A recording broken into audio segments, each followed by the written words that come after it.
This is Optimal Relationships Daily, episode 753. Should I get married based simply on the desire to be married? By Evan Marc Katz of evanmarckatz.com. Hello, everybody. I am your host, Greg Audino, and welcome back to the show where I bring you some of the best relationship content online. It is our third installment of the week, and we will be bringing you another piece from our regular contributor, Evan Marc Katz. But first, a reminder that if you want to share tips and also learn from your fellow listeners, be sure to join us on Facebook. Simply search for Optimal Living Daily Podcast to find the group, or go to oldpodcast.com/Facebook and request access to join. We will let you into our little club. Don't worry, it's not that exclusive. Maybe you can even share tips in there from today's episode.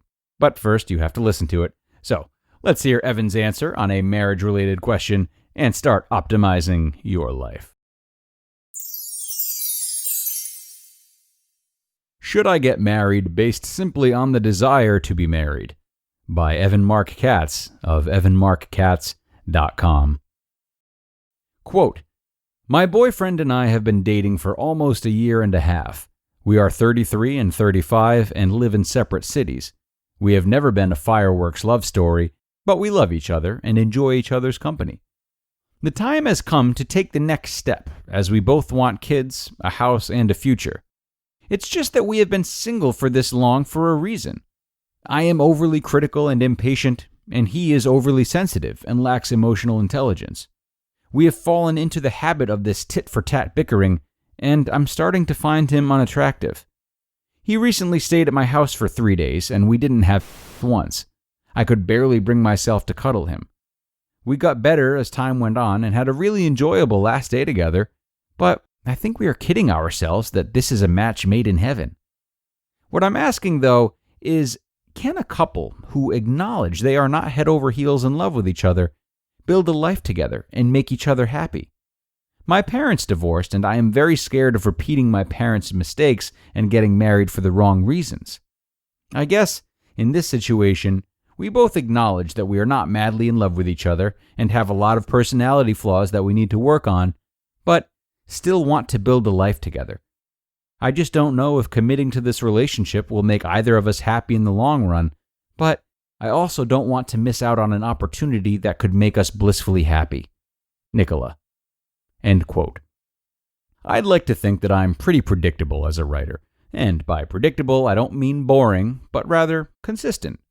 Even when some readers think I'm contradicting myself because they think in black and white rather than gray, I can usually find a thread that connects all of my advice logically. Which brings me to your question, Nicola. I have spent many years pounding the drum of kindness, commitment, and values over mind-boggling chemistry. I have spent many years defending my point of view from people who misinterpret it. And that's why I am so glad I can answer your question for you today. No. You should not get married based simply on the desire to be married with children. This is completely consistent with everything I've ever written, and is why it's so important to see the nuance in each individual situation. Allow me to elaborate. Quote, we have never been a fireworks love story, but we love each other and enjoy each other's company. End quote. This is okay. You don't need fireworks to have a great marriage, especially since those initial fireworks generally simmer down after 2 to 3 years. I would say you were on the right track, except for, well, the rest of your letter. Quote, the time has come to take the next step as we both want kids, a house, and a future. It's just that we have been single for this long for a reason.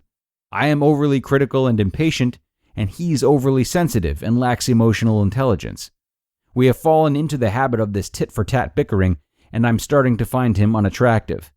He recently stayed at my house for 3 days, and we didn't have once. I could barely bring myself to cuddle him. End quote. While I want to give you kudos for your self-awareness, it's kind of obvious that you're not that self-aware at all.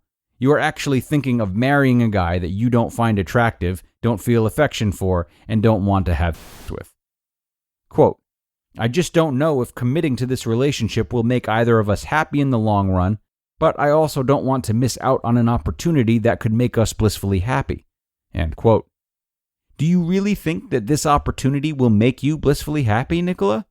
It seems painfully obvious that, if anything, marriage will make you miserable. And that's our teaching moment for the day. Marriage and kids do not fix your relationship issues. It magnifies them. I have a few friends who married due to some combination of timing, we're in our mid-30s, fear, what if I let this go, I have to start over, and inertia. We've already spent 3 years together. None of these friends have happy marriages. In fact, their marriages are just like their relationships, but worse. My friend's wife, who is insecure and sensitive, is still really insecure and sensitive, except she now lives with my friend 24/7 and is bound to him by a contract. Another friend married a decent-looking, stable man with no discernible personality. You could tell on her wedding day that she wasn't enthusiastic, and 7 years and 2 kids later, she's no happier with him, although she's glad she has kids. So, for all the talk from us relationship experts about what's important in a relationship, it's essential that we make a distinction here. When I say that you need to have a man who is consistent, kind, and commitment-oriented, a man who is a giver, a man who shares your same long-term goals and values, that is true. But that's not all there is to a relationship. You need to really like each other. You need to really get along with each other. You need to fight rarely, and when you do, get over it fast. And you do need to have some measure of a connection, because if you don't, your life will come to a grinding halt the second you have kids. The reason I give the advice I give is because millions of women choose men who are not consistent, kind, selfless, and relationship-oriented. So I have to remind them about what's really important.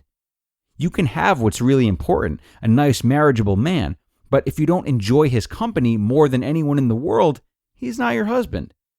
For all the people who've ever told me that I settled on my wife because we don't have a fireworks love story, you don't really get it. She's my favorite person in the world. We never fight, we laugh a lot, I trust her with my life, and we have a good life. I know no happier couples. Anyone can have this, as long as you don't waste your time on selfish jerks, or, as in your case, Nicola, trying hard to fit a square peg in a round hole just because the time has come to take the next step. The time has come, my friend. Dump your guy and find one you want to marry.